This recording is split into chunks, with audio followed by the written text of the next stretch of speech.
smaguma celšanu, pārvietošanu un fiziskām pārslodzēm kopumā mēs saskaramies ne tikai savā darba vietā, bet arī noteikti ārpus tā.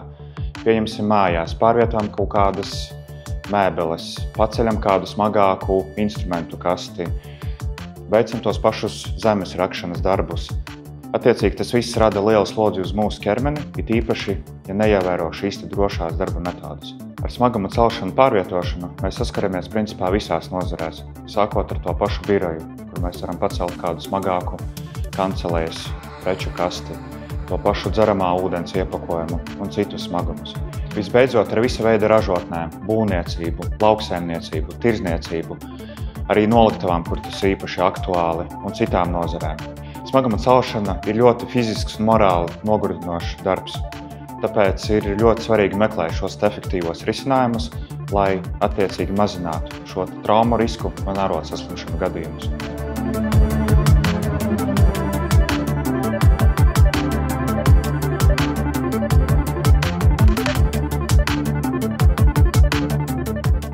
Šobrīd aplūkosim situāciju ar nepareizām darbībām.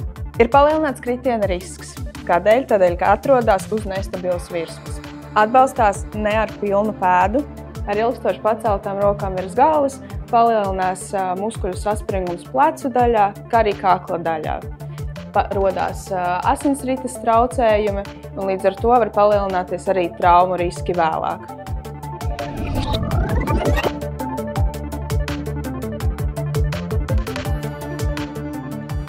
Šobrīd apskatīsim pareizas darba apstākļus un darba metodas. Rokas atrodas plecu līmenī, līdz ar to ir samazināts saspringums gan kakla daļā, gan plecu joslā. Tiek izmantot individuālās aizsardzības līdzekļi, tādi kā ķivere, veste, cimdi un piemēroti darba apavi. Tiek izmantotas kāpnes, kuras ir stabilas un tehniski atbilstošas. Ir svarīgi ievērot regulāras atpūtas pauzes, lai novērstu fizisko pārslodzi. Ieskatīsimies statistikā, lai izprastu šīs tēmas aktualitāti. Statistikas dati liecina, ka otrā lielākā diagnosticēto orodslimību grupa ir skeleta muskuļu sistēmas slimības, piemēram, spondiloza, artroza, radikulīts, plecu, locītavu slimības un citas slimības. Skeleta muskuļu sistēmas slimības pret pirmreizējo arodslimību skaitu ir ar augošu tendenci. Minētās slimības liecina, ka nodarbinātāji ilgstoši bijuši pakļauti fiziskā riska faktoru iedarbībai, kas ir piespiedu pozas, vienveidīgas, monotonas kustības, fiziskas pārslodzes, piemēram, smaguma celšana un tā tālāk.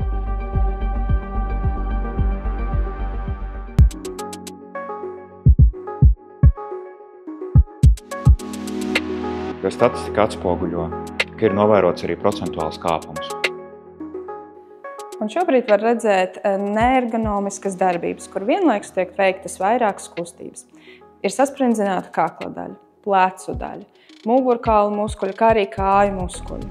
Ilgtermiņā tas var veicināt mioskeletālās disfunkcijas, kas būtu muskuļu stīvums, muskuļu disbalans, arī tendinīti, kas ir muskuļu cīpslas iekaisums. Vienlaikus nevajadzētu veikt vairākas kustības un darbības, lai būtu pareizi ievērot smaguma celšanas metodas. Kājas ir plecu platumā, veicot pietupienu nedrīkst, lai ceļgali iet pāri pirkstgaliem. Noturēsim muguru taisnu, vēders ir saspringts un lāpstiņas ir savilktas kopā.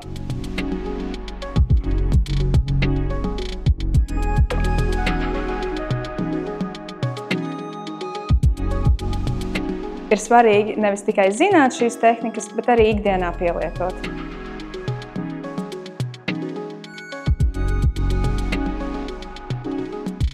Katra darba devēja pienākums ir arī veikt šo darba vides risku novērtējumu savā uzņēmumā, tā skaitā arī smaguma celšanas un pārvietošanas novērtējumu.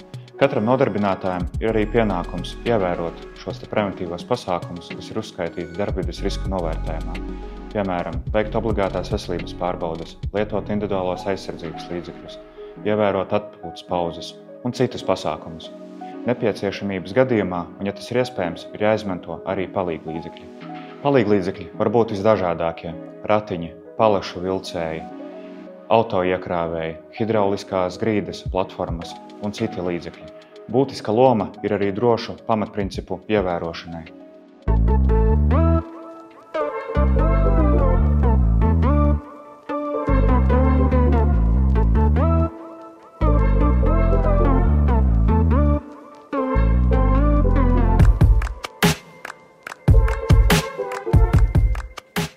Un arī šajā brīdī var redzēt nekorektu smaguma celšanu ieradumu, kā arī beigās vēl veicot mugurkaula rotāciju. Veicot rotāciju ar smagu priekšmetu, kas atrodas tālu no mugurkaula, mugurkauls tiek pārslogots. Tas rada pārslodzi mugurkaula starpskriemeļu diskiem, kā arī muskuļiem. Līdz ar to var rasties kādas diska trūces un citas arodslimības. Tagad aplūkosim, kā būtu pareizāk novietot smaguma priekšmetu bez mugurkaula rotācijām. Smaguma priekšmetu pēc iespējas tuvāk jānovieto uz plauktu un pašam arī pagriezties pretī novietojumu plauktam. Pacelt kasti ar taisnu muguru, paiet tuvāk plauktam un iestumt to klāt. Mūsdienās ir pieejamas dažādas aplikācijas, kuras spēj novērtēt kustību, slodzi darba laikā un ārpus darba laika, kas palīdz novērtēt, kā tiek pareizi veikta kustība, vai arī tieši otrādi nepareizi tiek veikta kāda kustība. Ja priekšmets ir par smagu, tad nav jāpārvērtē savas spējas. Sauciet palīgā kolēģus vai arī izmantojiet kādus palīgu līdzekļus.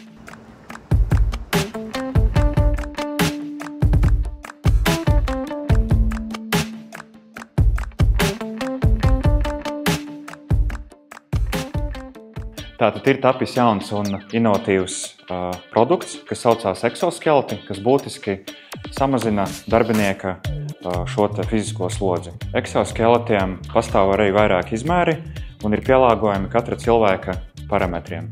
Tātad mēs redzam, ka šeit ir vairākas siksniņas, kuras var regulēt un tad attiecīgi pielāgot.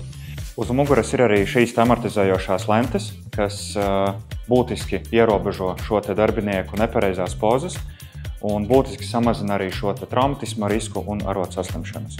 Tātad eksoskelets ierobežo šo ķermeņa kustību un kustības notiek maksimāli pareizi, lai celtu šo smagumu.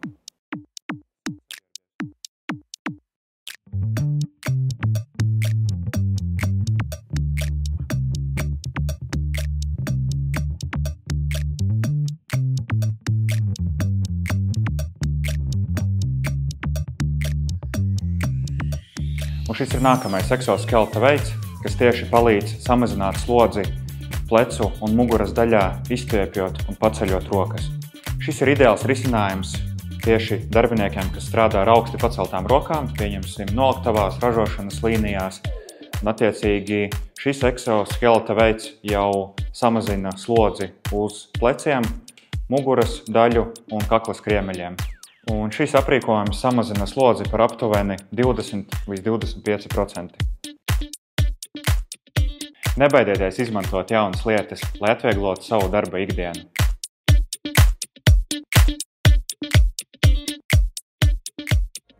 Un tagad jūs redzat, cik šī tēma ir aktuāla un cik svarīgi ir pareizi celt un pārvietot smagumus.